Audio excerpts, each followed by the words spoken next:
फिरौन को उसने वो ख्वाब देख लिया था कि एक सितारा उठेगा और फिर वो गिरेगा तो मेरी सारी सल्तनत को तबाह कर देगा। नजूमियों से उसने पूछ लिया, उसने कहा कि एक बच्चा पैदा होगा जो तेरी सल्तनत को तबाह करेगा। अब चाहिए तो ये था कि वो तौबा करता, लेकिन उसने क्या किया कि उसने बच्चों को कत्ल कराना शुरू किया।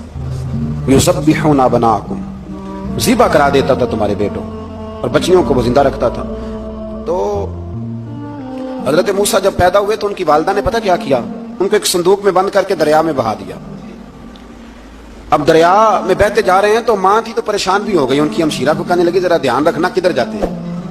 हजरत मूसा अलैहिस्सलाम दरिया में बहते बहते ना फिरौन ने ना दरिया के किनारे मकान बनाया हुआ था। आपको पता है बादशाहों का ज़ौक होता है। आजकल हमारे जो हुक्मरान हैं उन्होंने उसका नाम फार्म हाउस रखा हुआ है, मेरा फार्म हाउस, और पुराने जमाने में लोग डेरा कहते थे।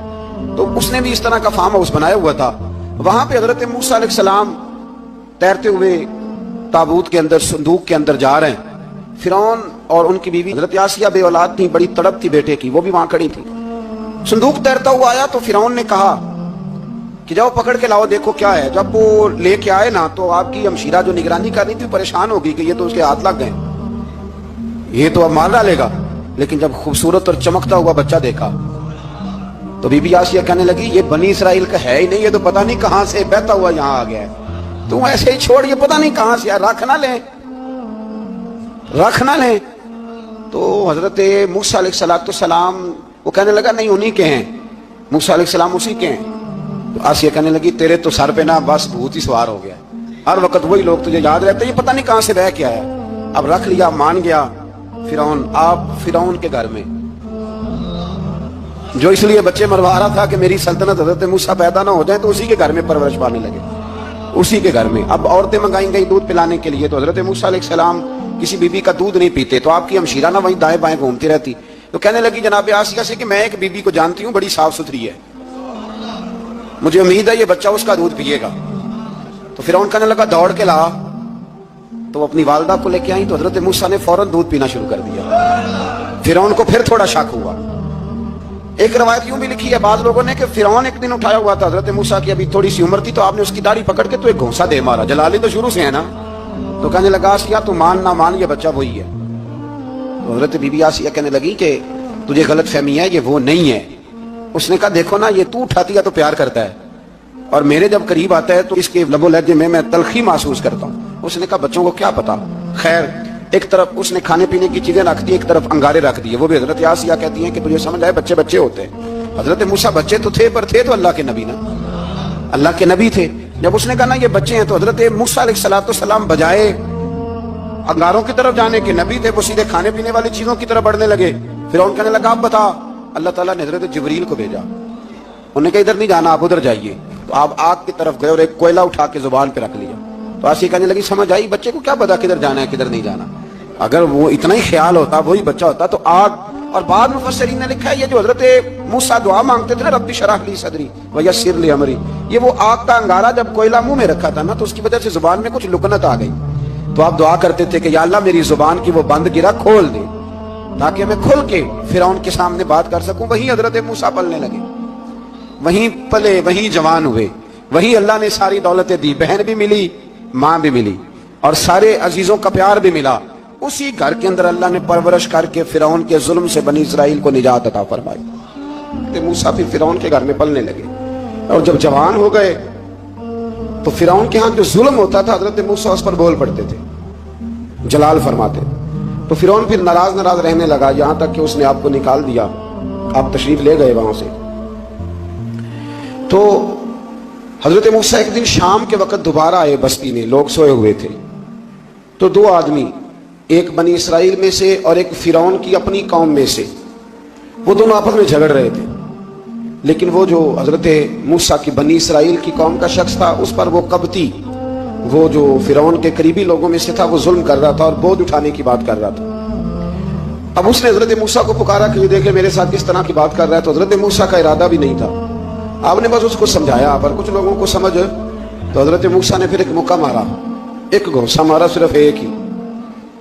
ये कई तगड़े और दलेर इस तरह के भी होते हैं कि घोंसा एक भी बर्दाश्त नहीं करते। वो एक मारा, आदमी धड़ाम से जमीन पे गिरा और मारी गया। हजरत मूसा का इरादा नहीं था, लेकिन वो मर गया।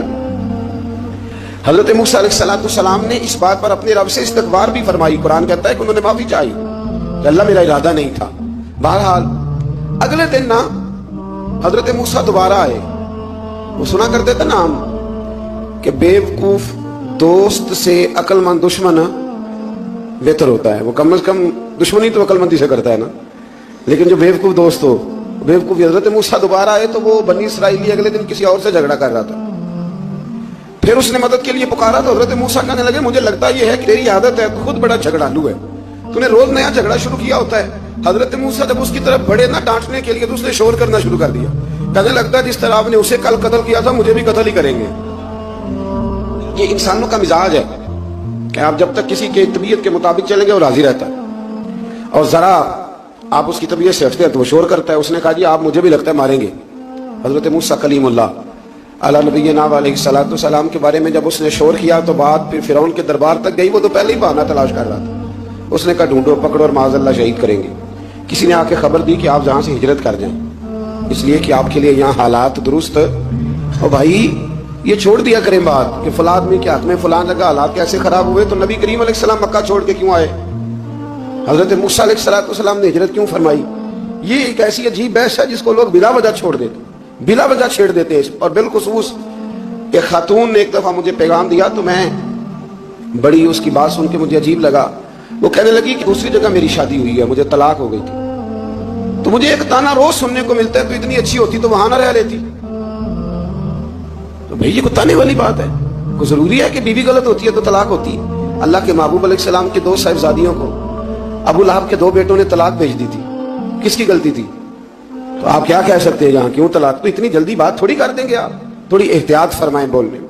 تو حضرت موسیٰ علیہ السلام وہاں سے نکلے اور آپ مدین کی طرف چلے گئے. مدین وہ علاقہ تھا جہاں فرعون کی حکومت کوئی نہیں تھی. حضرت موسیٰ جیسے وہاں پہنچے تو ان کے اندر ایک جذبہ تھا, ظلم ہوتا نہیں دیکھ سکتے. جب وہاں پہنچے تو انہوں نے دیکھا لوگ اپنے اپنے جانوروں کو گھاٹ پہ پانی پلا رہے ہیں اور 2 خواتین ہیں وہ بالکل پیچھے کھڑی ہیں. تو حضرت موسیٰ کلیم آگے بڑھ کے کہنے لگے تم کیوں نہیں پانی پلاتی؟ تو وہ کہنے لگی ہمارا بھائی کوئی نہیں, باپ ہمارا بوڑھا ہے. اللہ اکبر. مجبوری یہ ہے, ہم ہیں بھی پردہ دار گھرانے کی, مجبوری ہماری یہ ہے کہ جب تک یہ سارے لوگ پانی پلا نہیں لیں گے اتنی دیر تک ہماری باری نہیں آئے گی. تو حضرت موسیٰ کلیم اللہ علیہ السلام فرمانے لگے اچھا یہ بات ہے تو جانور مجھے دو. وہ ہو یہ رہا تھا کہ چونکہ مرد پانی پلا رہے تھے تو اور جتنے بھی مرد آتے جاتے تھے وہ گھستے جاتے تھے اور عورتیں بیچاری کھڑی تھیں. حضرت موسیٰ جھٹ سے آگے بڑھے, پیچھے ہٹو. ان 2 خواتین پاک باز عورتوں کے جانوروں کو پانی پلایا اور پھر آپ دوبارہ وہیں بیٹھ گئے. وہ بیویاں جلدی جلدی گھر گئیں, جا کے اپنے والد سے کہنے لگی ابا جی کمال ہو گیا, اس بستی میں ایک ایسا آدمی ملا ہے جو عورتوں کی طرف دیکھتا ہے تو نیکی کرنے کے لیے آگے بڑھتا ہے, جو مجبور اور بے کس کے لیے اچھے جذبات رکھتا ہے. فرمایا جلدی لاؤ. کچھ مفسرین اور طرف بھی گئے ہیں لیکن جمہور نے لکھا ہے کہ وہ حضرت شعیب علیہ السلام تھے. حضرت شعیب نے گھر بلایا, اپنی ایک بیٹی کو بھیجا, فرمایا بیٹے بلا کے لاؤ. وہ جب گھر آئے تو آپ فرمانے لگے آپ میرے ساتھ اجرت طے کر لیں, 8 سال یا 10 سال آپ میری بکریوں کو چرائیں, میرے گھر میں رہیں. اور پھر فوراً ہی فرمانے لگے اگر آپ ہمارے گھر میں رہیں گے دیکھ بھال کریں گے تو میں اپنی ایک بیٹی کا نکاح بھی آپ کے ساتھ کر دوں گا. تو 8 سے 10 سال حضرت موسیٰ نے وہاں قیام فرمایا.